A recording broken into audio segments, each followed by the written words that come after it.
Very good morning once again if you're just joining us. Now, today is the World Hepatitis Day. A lot of us don't understand what hepatitis is, but it's one of the biggest killers in the world, with over 170 million people estimated to be suffering from hepatitis. Out of those, an estimated 1.5 million people die every year from hepatitis. And this country is one of those countries that are suffering the scourge of hepatitis. This morning, we joined in the studio by somebody who is very significant, an award-winning scientist, a chemist, who was on Friday awarded by the Mount Kenya University with an honorary degree in pharmaceutical sciences. Dr. Njoroge, karibu. Asante sana. Thank you very much. Yes, my name is Dr. George Njoroge, and I work with Eli Lilly and Company in Indianapolis, Indiana. I was a director of research at former Sharing Proud Corporation, which was later bought by Merck Company. And in Sharing Proud Corporation, that's where my group, which I directed, discovered a major drug in treatment of hepatitis C by the name of Hepatitis. Hepatitis is an oral drug that treats hepatitis C and cures. Tell us, let him tell us that hepatitis, what is it? How does it mean? Okay. So how do I know I've got many? And what is the difference between B, C, and Okay. Yes. Okay. Hepatitis is a viral disease. We have hepatitis from A, B, C, and there are other smaller hepatitis, D, E, F, and J. But the major ones are A, B, and C. This is a viral disease. A virus is an agent which can replicate just like human cells, but it doesn't have the genetic material equivalent to human cells. It's on the lower level. The higher level is the bacteria, and then you come to eukaryotics, which are the new human cells. I'm sure Mutegi is floating in all these things, like every one of our viewers, with this scientific jargon. Okay. But let's bring it down to the ordinary person. When somebody suffers from hepatitis, where do you ache? Where do you feel? How do you feel? Okay. Now, let me concentrate a little bit on hepatitis C. Yes, which is your area of research. Again, as I said, hepatitis is a disease that's caused by a virus. Once you have it, first of all, hepatitis C is a tricky disease. We call it a silent disease. You could be having the virus without knowing, and you can live with the virus for even 20 years. But once it becomes active, it proliferates and attacks you very quickly, and it can kill you. Yeah. The way you know that you might have it, usually mostly it's through screening. When you go for other tests and it's screened and you're found to have one, major indications are very mild because it's either fatigue, muscle ache, very mild symptoms. That's why it's a dreadful disease, because a lot of people have it. You may not notice you have it. You might never notice that you have it. It eventually settles somewhere and attacks your, is it which part of your body? The yes. liver, or is it where does it settle? Okay, once it attacks a human being, it goes to the liver. And that's where it causes swelling, or what we call inflammation. Inflammation, yes. And it can go in an acute, meaning a quick effect, or it can be chronic. It can start the multiply slowly for a longer time, whereby even after 24 months, you still have the virus. That is hepatitis C. Yes. But there are other hepatitis. Right. There's a hepatitis A, let's look at that, and then B, and then C and D. Right. Those are the principal hepatitis ailments. So you've talked about C, the silent killer. Right. Let's look at A and B, and perhaps D. A is more acute. It attacks you very quickly. And A, B, actually, it's a good thing because we have vaccines against those. Okay. C is a more complicated one. There is no vaccine for C. And that is why your innovation, your research led to Vactrelis, which is now a frontline therapy for it. Exactly. Yeah, but in terms of people feeling, we are suffering from hepatitis out there. Is there a distinction between, if you are suffering from hepatitis A, which you have not described yet to my satisfaction, and B, Right. How do you feel? How do you know before you even go to a doctor again, that you could have A, you right. could have B? What are the that will only come symptoms from the screening, because again, we cannot go to the scientific no jargons symptoms. because there are no symptoms. Usually, it's the screening, and they look for the antigens, Yes. which will tell them whether you have the A, the B, or the C. Right. And that's why it's it's a tough disease, because there has to be some screening done To tell whether you have identify it. what there is. And you've seen in the media saying that the governments are trying to initiate these efforts whereby when people go for other type of screening, for other physical evaluations, they will check for that, because Hepatitis. if you wait until you see the symptoms, it might be too late. Okay. So and finally, it ends in the lungs? The liver. In the liver. The liver. And nowhere else? Mostly it is in the liver. That's and the liver swells. The liver swells. Whether it's A, B, or C. So yes, the liver. right. It's a liver disease. It's a liver disease. Let's call it that. And eventually what happens, it will go slowly. It depends on how quickly it becomes active. Yeah. And the liver starts swelling, then you go to what is another stage, which is called cirrhosis. Yeah. And then the liver starts, blackening, and it can even advance to even the more difficult step, whereby even it becomes a cancer. I thought cirrhosis was associated with alcohol. Yes, it is. But it's also associated with other things. Yeah. And that's why. In fact, then, Dr. let's look at what are the potential causes of hepatitis, all forms of hepatitis. Right. Well, viruses are very interesting creatures. Viruses is just like what you get when you have a flu. Yes. Influenza, that's a virus. We have Ebola virus. Yes. We have HIV is also a virus. Yes. A lot of these agents, they just appear. Like Ebola, you hear it appeared and disappeared.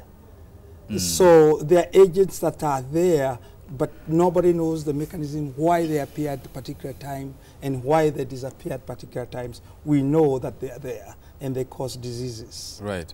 So when they come, we know how, we have to figure out how to get rid of them. It is not a disease that is attributable to a certain lifestyle or consumption patterns, like the way people, liver diseases, diabetes, people attribute them to certain causes. No, this is not more of a lifestyle. The only part I can say, people contact it through a couple of ways. Yes.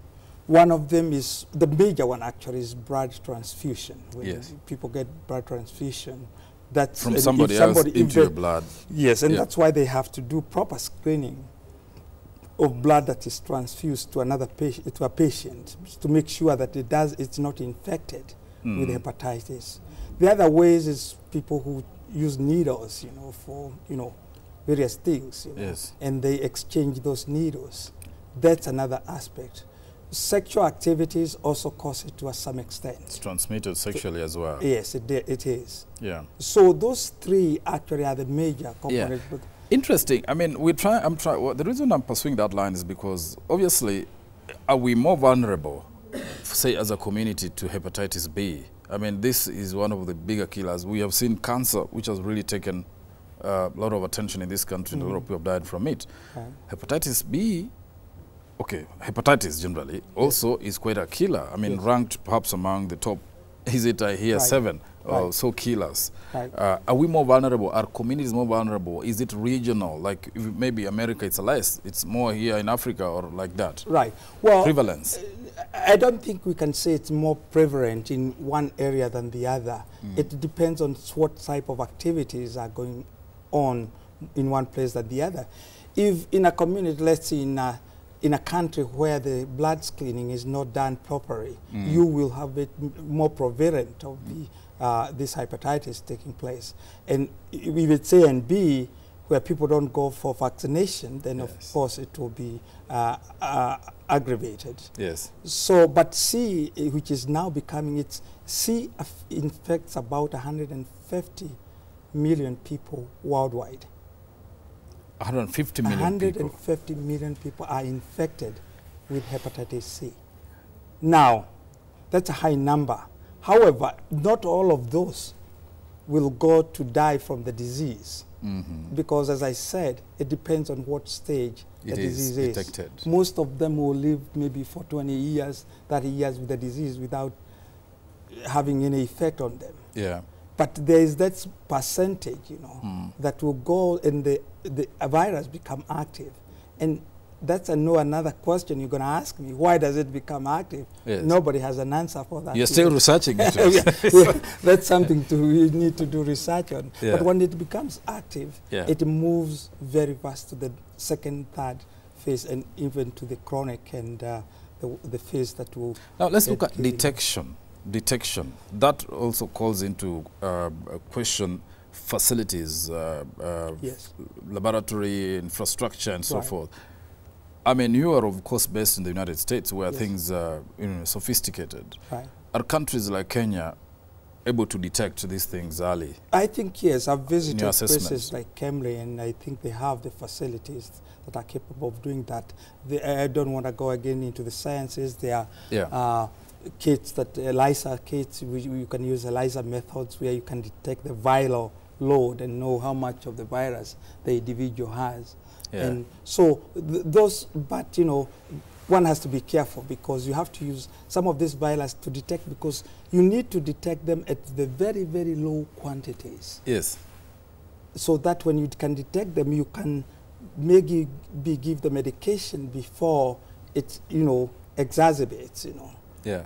And that's a problem. And so one has to use the proper system so that you can catch them at But I very think, So what again, what you are saying is that people need to be tested. Yes. Which it doesn't happen. Whenever you go. That's the difference between exactly. us and America. Right. And now there's a campaign even in America. We were there even actually as far as maybe 2-3 years ago.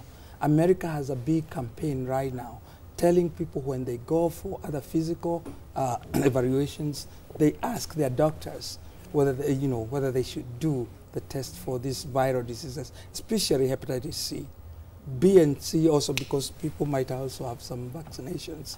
That's not as bad, but C is also pretty serious. But people here get vaccination for polio. There is a big campaign for fight Yeah, polio. right, exactly. Why Just not, like they do that. Why not hepatitis? Well, that's the thing. People now have the realization that they need to do that, so that awareness has to be there. So the polio can be eradicated from the world. Right. It is in the process of being Right. eradicated. And that's a good thing. With why not hepatitis? hepatitis also can be eradicated. Can it be eradicated? It can be eradicated. And that's a good thing about the science that has been done now. Hepatitis C, hepatitis, even let's say hepatitis C, when it's cleared, when you are given the right drug, you can cure the disease. Can it recur? As opposed to something like HIV. Can it recur? It depends whether it was treated properly. If you don't take the whole dose to take you all through, and if there's a little bit left, yes, it can recur. But what they have a system to check.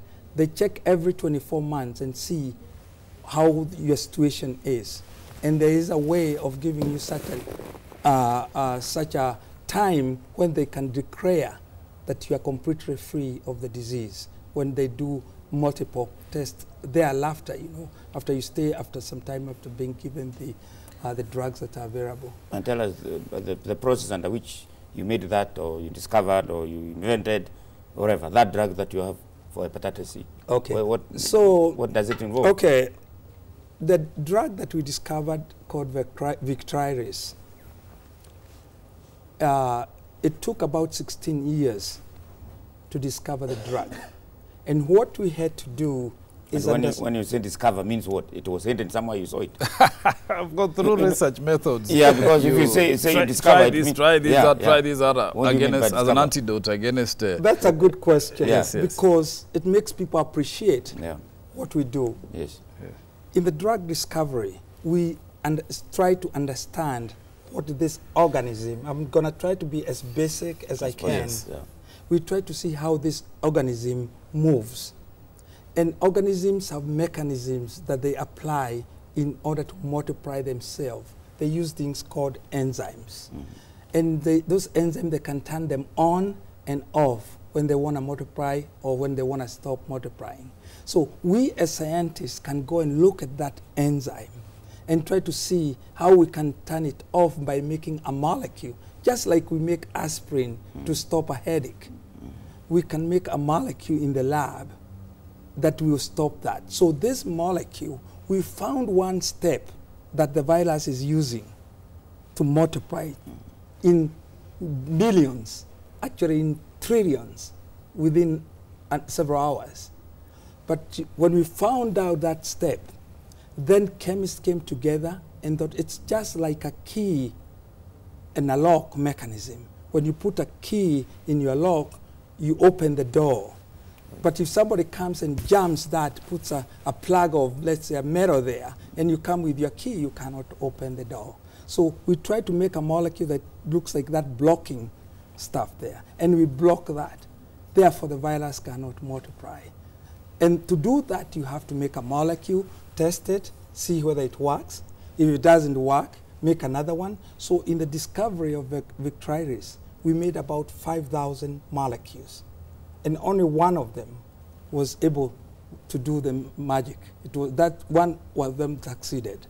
And that's the one that went to the market. Because the fact that actually it stopped the unlocking of the door or the unlocking of the viral replication does not necessarily mean it's a drug. You must also make sure that it gets into the blood and it's not metabolized, meaning chewed up. Yes. It goes to where it's supposed to work and does exactly what you needed to do. So all that process, plus the fact that once we start with in the test tube, we go to the cells and go to the higher species. Once you get all that, then you go to clinic, where you get the clinicians in hospitals testing it on with the people. Yeah. So it's a long process. So this whole process of discovery of Hepatitis took 16 years. 16 years. Yes. Because it was finally accepted by the Food and Drug Administration in the US as a drug in 2011. Yes, May 13th, 2011. 2011. Yes, and we started in 1995.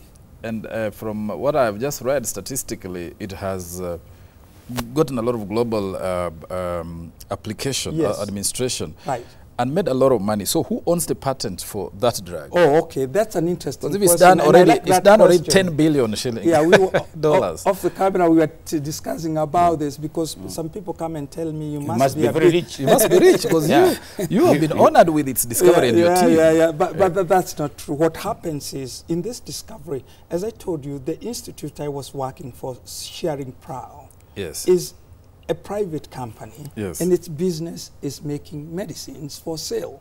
Yes. The stakeholders are shareholders who invest in this company. They want a return from this company. So they employ several PhDs, masters and BS, and several other people in other fields to discover medicine, which they hope at one time they'll get back their money. So you are hired as a professional researcher with the business of discovery, inventory, and exploration. But what does the inventor of the drug, what royalties or come to you as the scientist? None at all. Right. Well, I wouldn't say none at all because in the nature of all those 16 years, just like you guys are here in Citizen, you get paid. Yes. I mean, so I was paid all those 16 years. The company was not making anything. That's what I mean. But once it's become a drug, it's theirs. And it's trademarked, Hepatitis, as we see it, and your name is attached to it.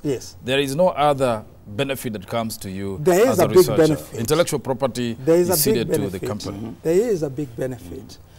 Or if you go to the patents that have been written, they are under my name with my group.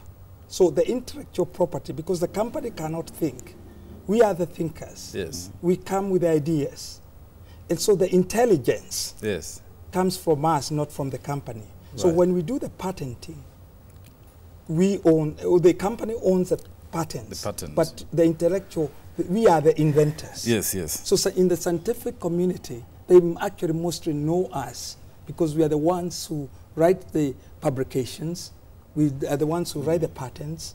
But the company owns is the custodian of the intellectual property. And the patents normally is something to protect them so that it can give them enough time to recoup the money they spend developing a drug like that. So that's all what a patent is all about.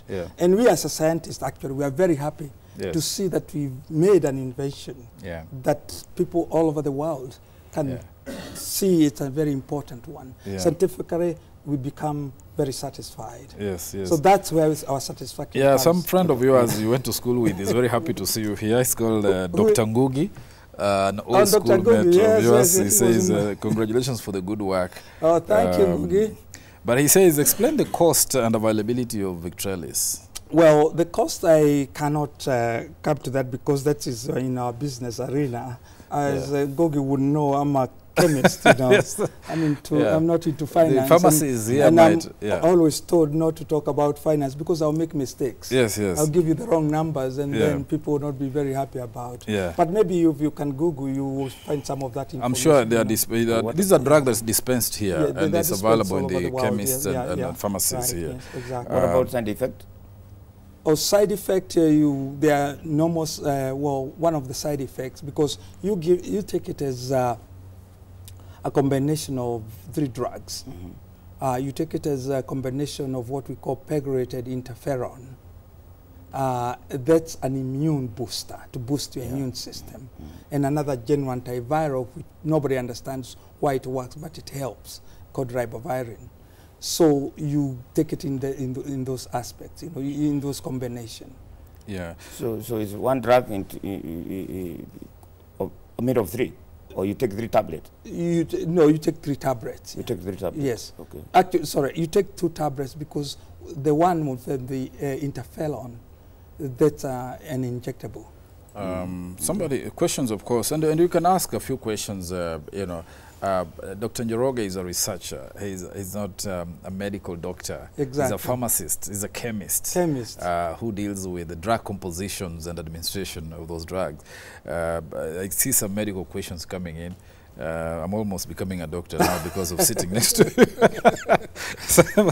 Somebody says, I'm Helen from Nairobi. My brother had a hepatitis B 6 years ago, and he was treated. Does he still have the virus? Because up to date, his fingers and toes are cracking and black in color. Right. So if somebody is treated from hepatitis, I mean, these viral diseases are not curable. Is that the right word to say? And that's what I was saying before. With the hepatitis, let's say B, C, those are curable. And the people should understand. The vaccines for A not only and vaccine, also the mechanism. Right. Let me make it clear to our audience. Yes, important. Because people are used here with HIV, which is not curable right now. Because the HIV goes and integrates into the DNA. It goes and becomes part of DNA and tells DNA, I want you to make copies of myself. So for you to destroy it, that's why it's difficult. You have to destroy the whole DNA. Yeah. Now, with hepatitis, it's not in the DNA.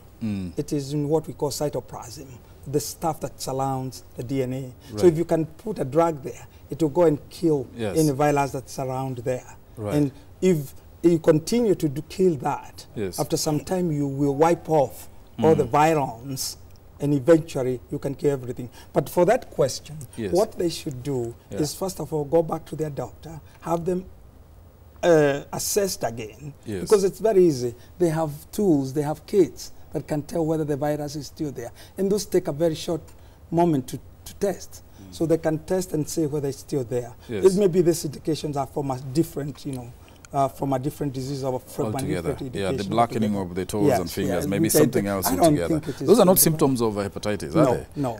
Black toes and fingers, right? That I haven't had. Because it's internal, it's liver, it's cirrhosis. It's a liver disease. Yeah. And I'm not a doctor, so I think that they should try to see what the doctor would say about that. Yeah, somebody else asked here, my name is Rosabella. I went to hospital a week ago for maternity clinic, and they tested me and they found that I'm having hepatitis B, but they will reconfirm if I go for results on Wednesday. I also feel pain when I use my right side when I'm sleeping.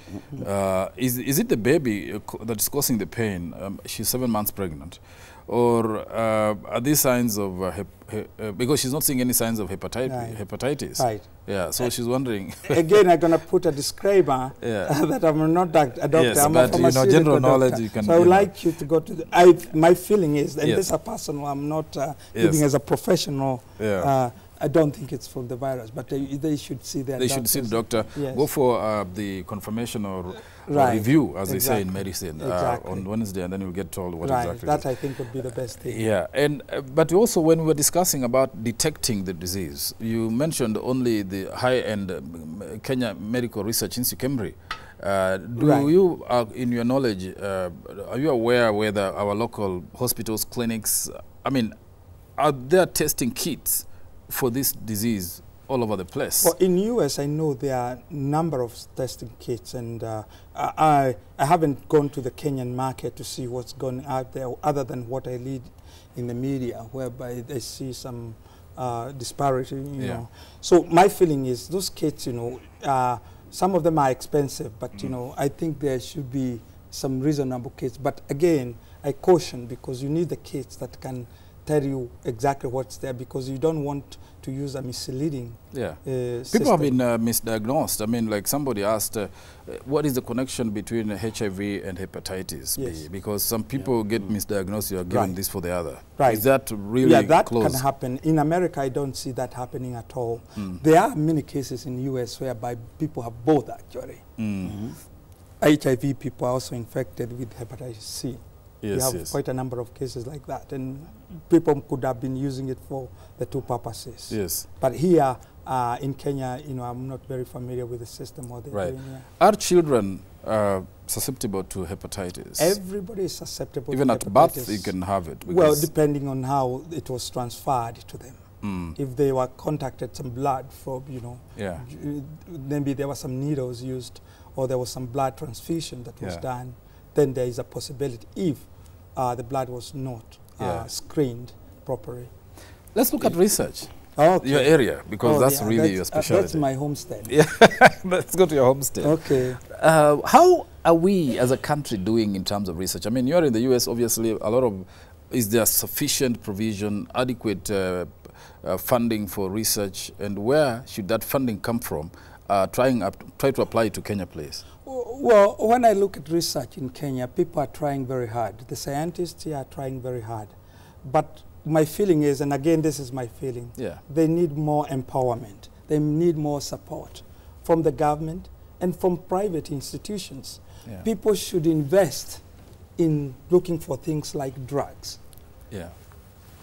But it's also very important for our researchers to educate the stakeholders what it means to do research, because research is not an overnight thing. We talked about 16 years.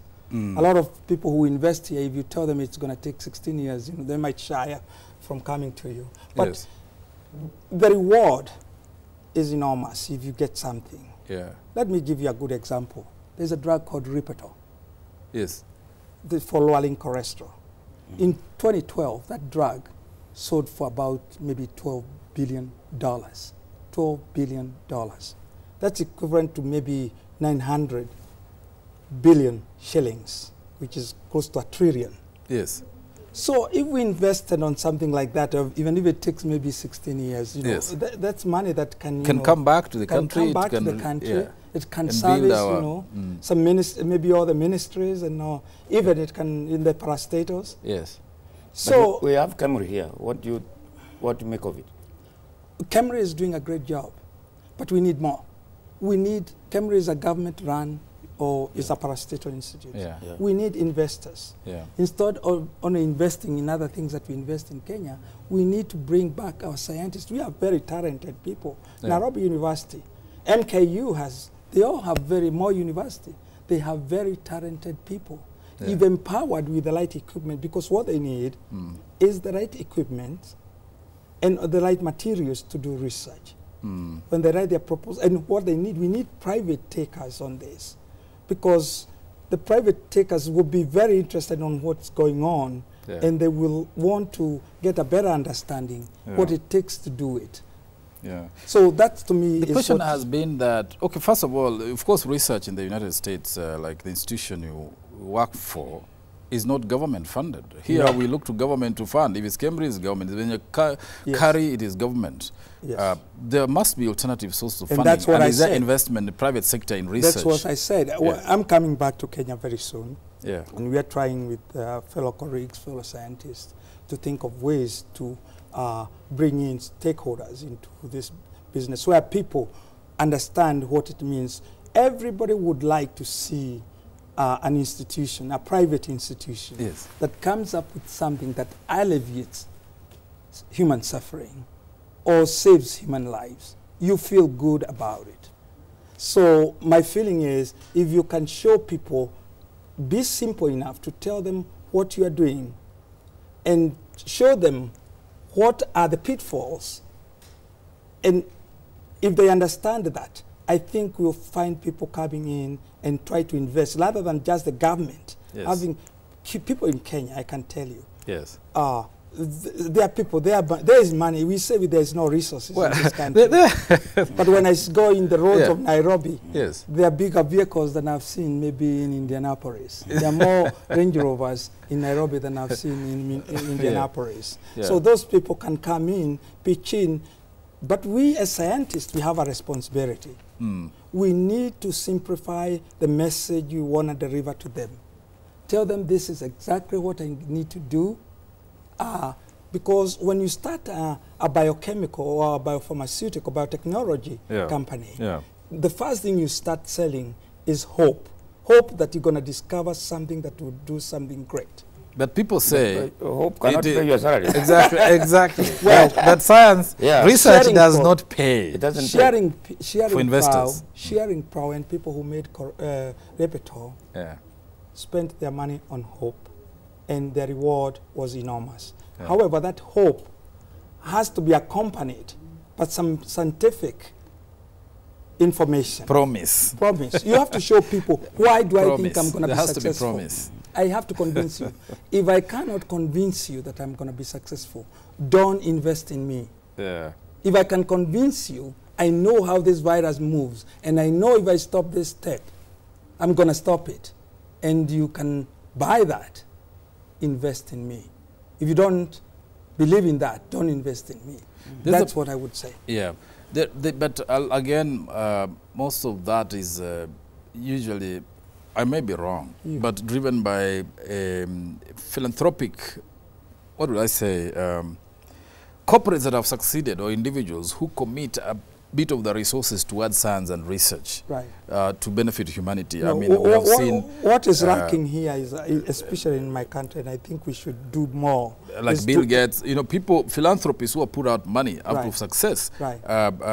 Is there hope in Kenya that... No, I think there is hope. I think it's, again, as I said, well, a lot of people actually who invest in pharmaceutical companies like in America, they are not philanthropists. Actually, there are people who want to make money. And people actually, most of the companies that make money, they make it through the IPOs. Yes. Because I come up with an idea, I sell it to you, and you like it, and you invest in that. And some of them have made big money because they saw what would come out of it if it succeeded.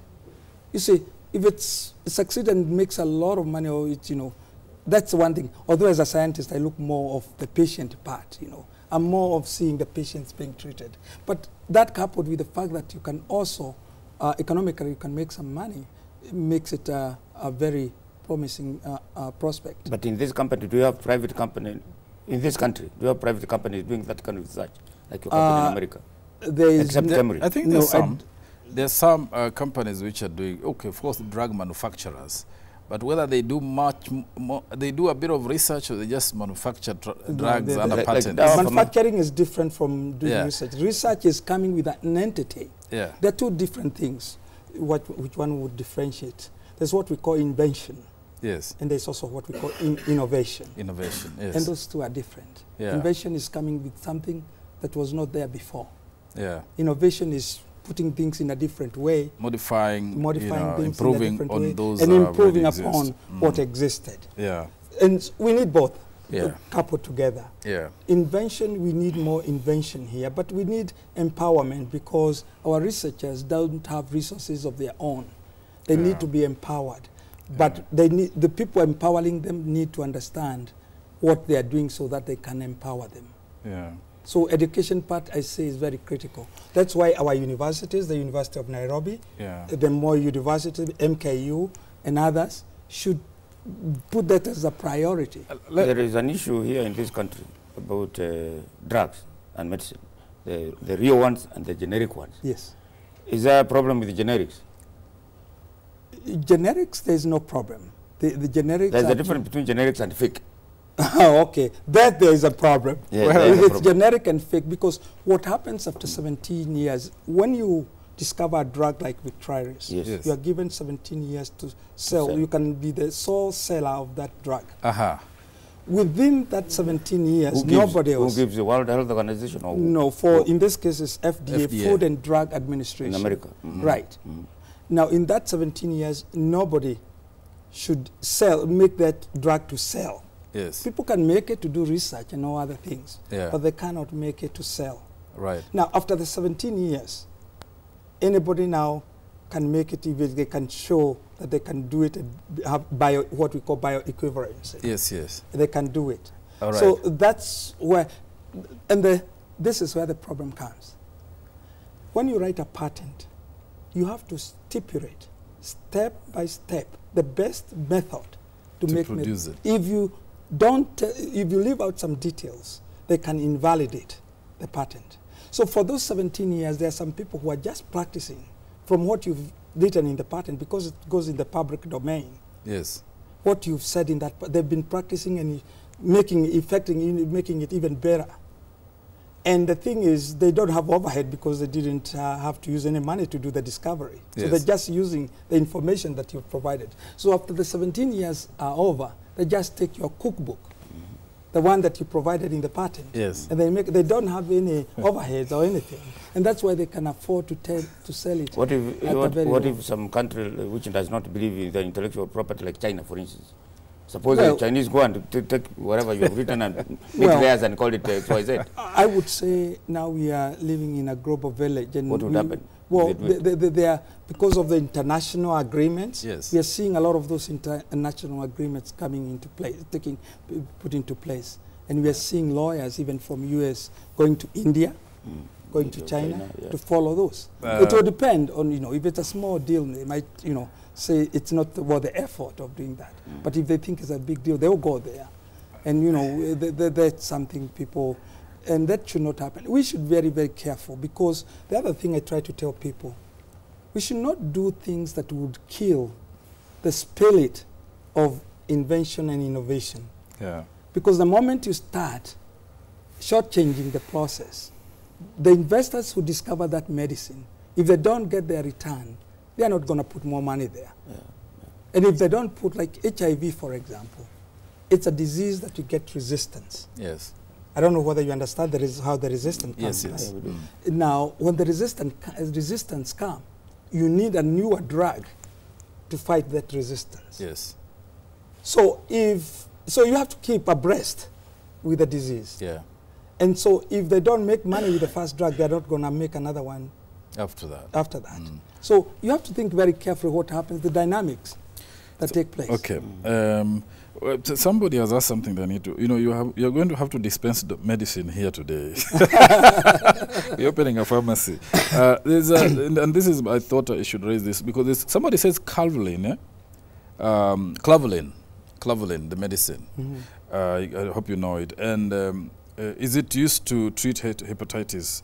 That's one. And secondly, somebody says, I'm hepatitis B positive, and for 5 years I've been taking lamivudine. Yeah. But he's still, he's still positive.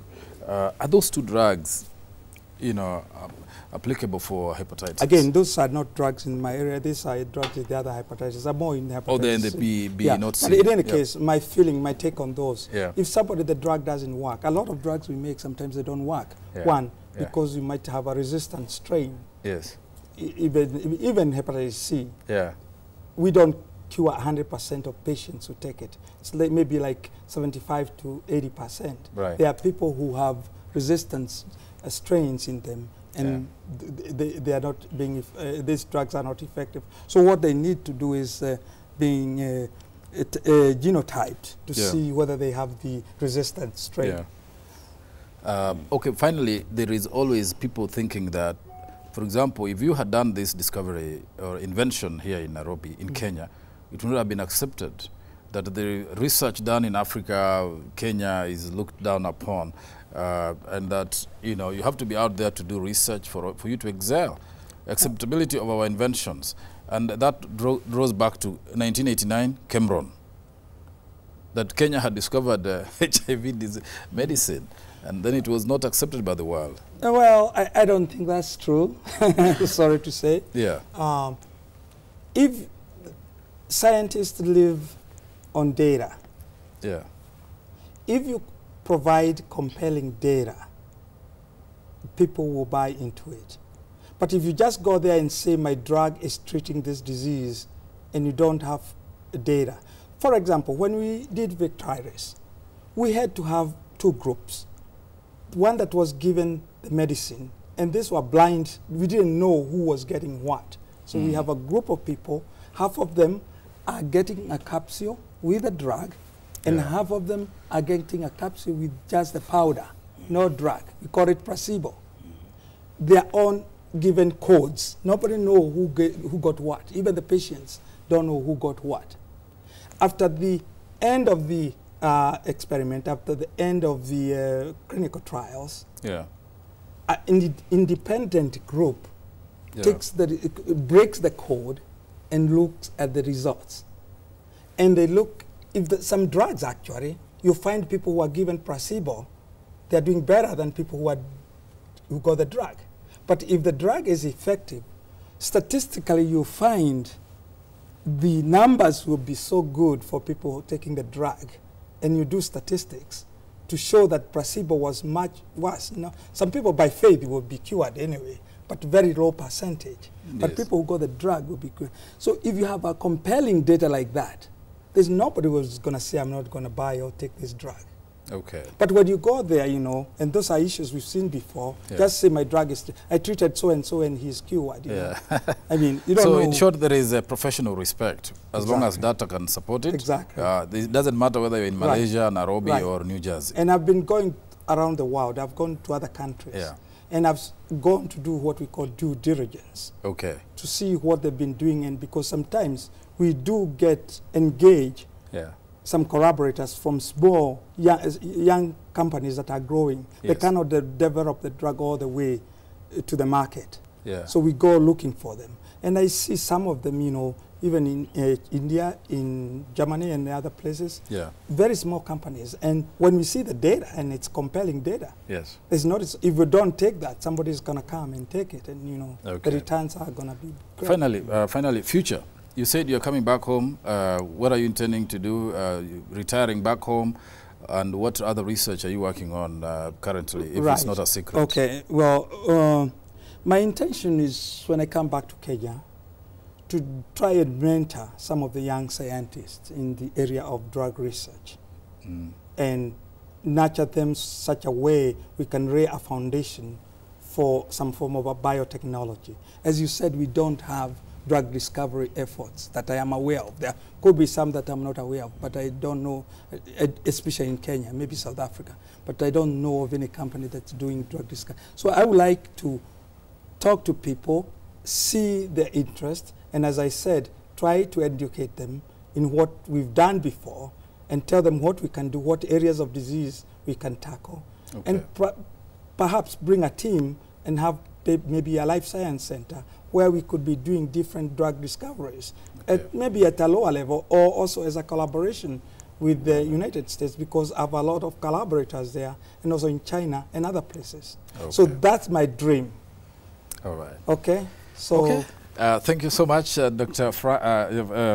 George Njoroge, trained at Nairobi University in the United States, and who was on Friday awarded an honorary degree in pharmaceutical sciences by the Mount Kenya University during the graduation ceremony held in Thika here among the graduates. Dr. Njoroge, of course, was honored in 2011 with the Hero of, you call it the Heroes of Chemistry. That's the hero, the Hall of Fame, in the area of chemistry. A great achievement for Kenyan scientists out there and back home to be recognized. We thank you for watching. Today is World Hepatitis Day. That is why we're focusing on that, and we had the privilege of having the honored scientist with us this morning. Keep watching Power Breakfast. Thank you. Thank you. Thank you, citizen.